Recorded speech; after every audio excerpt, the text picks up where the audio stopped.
अधिकारी. पंढरीची वारी केली तर मोक्ष मिळतो.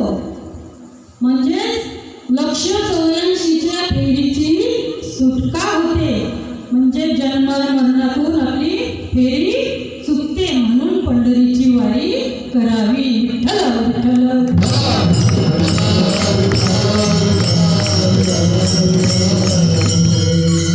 आणि पायी वारीला फार महत्व आहे बघा.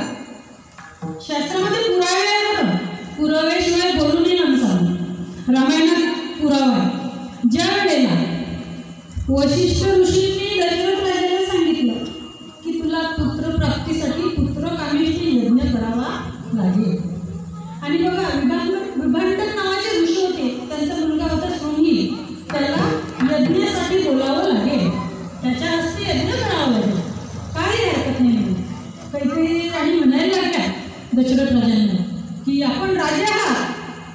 मेन्यात बसा, पालखीत बसा, घोडदळ पायदळ सैन्य न्या. पण ऋषी म्हणायला लागेल नाही. काही मागायचं असलं ना तर पायी जावं. पायी जाण्यामुळे माणसाला दीन अवस्था प्राप्त होते. अहंकार नाहीसा होते. बघा भगवंताला सुद्धा 3 पावलं भूमी मागायची होती. वामन अवतारामध्ये भगवंत पायी गेले ना. म्हणून पायी जाण्यामुळे अहंकार नाहीसा होते. म्हणून पंढरीची वारी करावी. विठ्ठल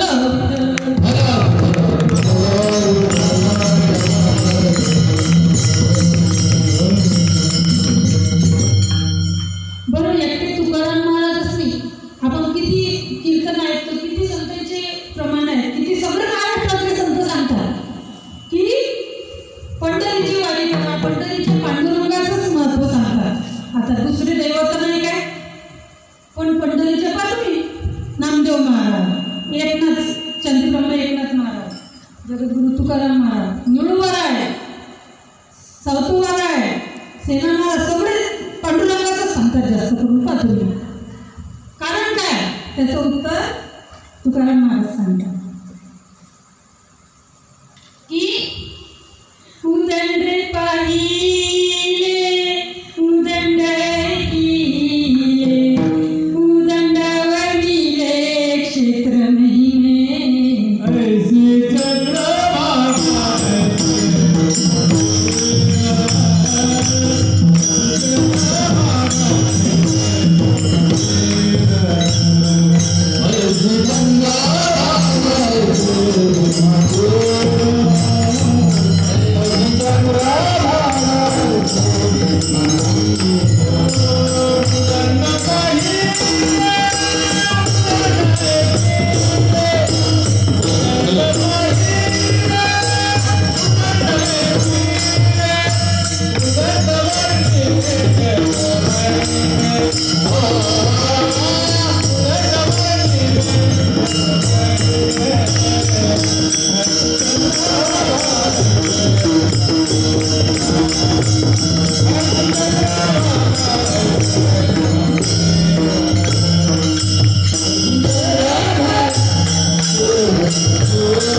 चंद्रभागा बघा.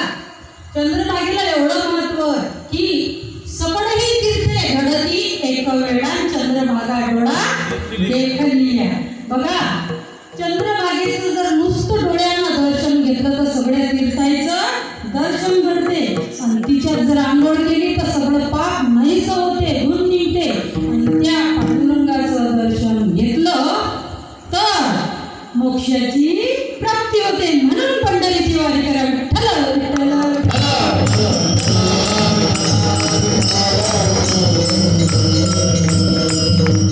पण इथं गेल्यावर काय करा.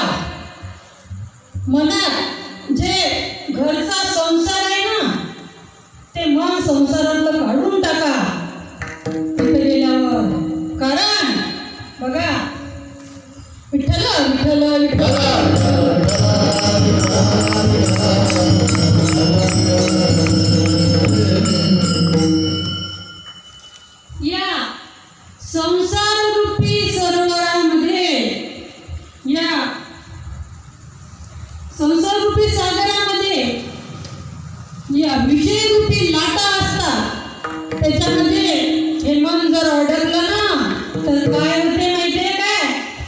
जशी काठणी आपल्या गाळेनं लाळ विणते आणि त्यात अडकून पडते, तशी माणूस त्या संसाराच्या बंधनात अर्थात त्या संसाराच्या सागरातल्या विषयरूपी लाटांच्या प्रवाहामध्ये फिरून 84च्या फेऱ्या खात बसतो.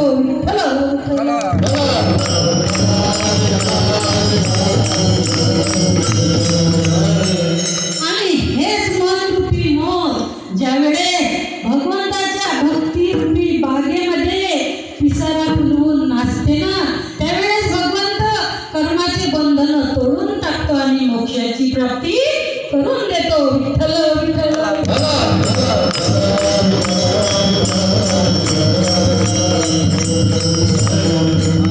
म्हणून संत म्हणतात की माणसाने काय करावं? संसारात मन ठेवू नये, भगवंताचं नित्य स्मरण करावं.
वेळोवेळा बघा भगवंत म्हणतात की मन मनाभो मद्भक्तो मध्यजीवन नमस्कुरु मामे वैश्यती यत्वयो मत्मानं मत परायण. अर्थात मन मला अर्पण कर. बघा 9व्या अध्यायातली 34वी ओळ.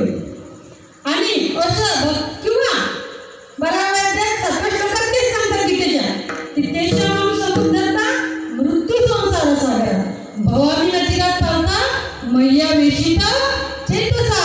अर्थात जो या संसारूपी सागरामध्ये माझं नाम घेतो या मृत्यू लोकामध्ये त्याचा मी निश्चितच उद्धार केल्याशिवाय राहत नाही. विठ्ठल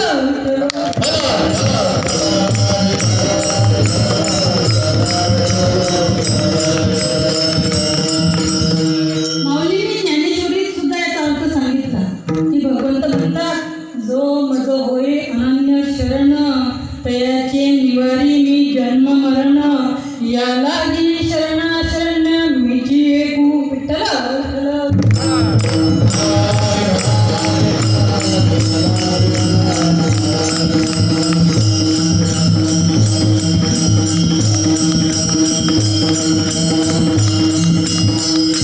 म्हणून माणसाने काय करावं की बघा भगवंताला काही मागू नये.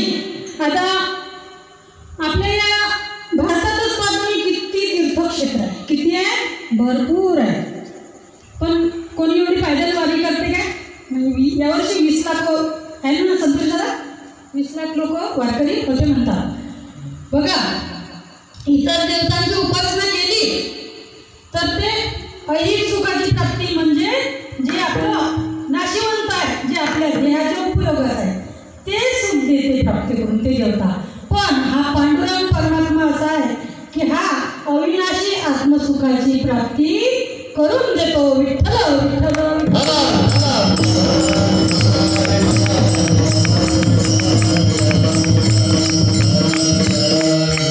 म्हणून देवाने आपल्याला भरपूर दिलं, त्याला मागू नये.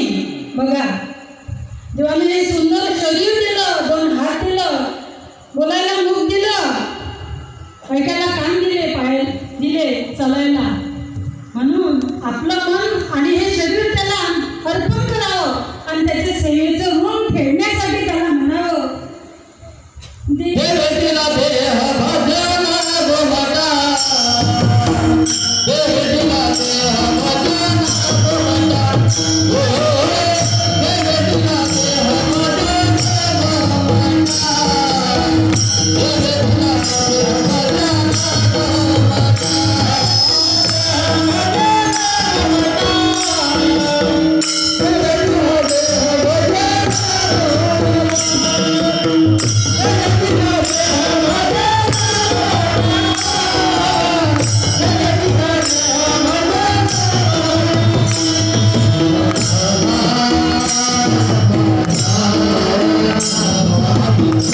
सांगितली मी नंतर, पण पुढच्या चरणात, कारण तुम्ही म्हणसाल 10 वाजून गेले, 4 चरणाचा आपण काय पहिले चरण सोडवलं. मगाशी काही सुद्धा गेली विठ्ठल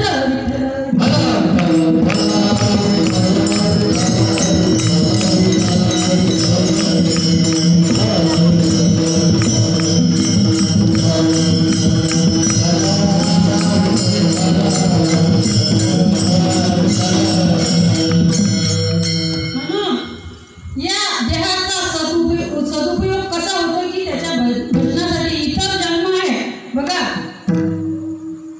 बरेचसे येऊन आहेत, 84 लाख येऊन आहेत. त्या फिरत फिरत फिरत फिरत पापपुण्य समान झालं तेव्हा आपल्याला हा मनुष्य देह भेटला. संत म्हणतात की दुर्लभो मनुष्य देह देहिनां क्षणभंगुरा तत्रापि दुर्लभम म्हणजे वैकुंठ प्रिय दर्शन. हा देह दुर्लभ आहे आणि तरी पण क्षणभंगुरही आहे. आणि त्यातल्या त्यात वैकुंठ प्रिय दर्शन म्हणजे वैकुंठाची प्राप्ती, भगवंताच्या धामाची प्राप्ती होणं फार कठीण आहे. आणि ते जर आपल्याला ज्ञान झालं की हा देह खरंच हे सगळं सोडून जाऊ लागते, फक्त आपली केलेली भक्ती आपल्या सोबत येते, त्यावेळेस माणूस हुशार होतो आणि मग तो त्या क्षणाला समोर भक्तीच्या मार्गाला लागतो. क्षणोक्षणी ह्याची करावया बरं. अशा प्रकारे विठ्ठल विठ्ठल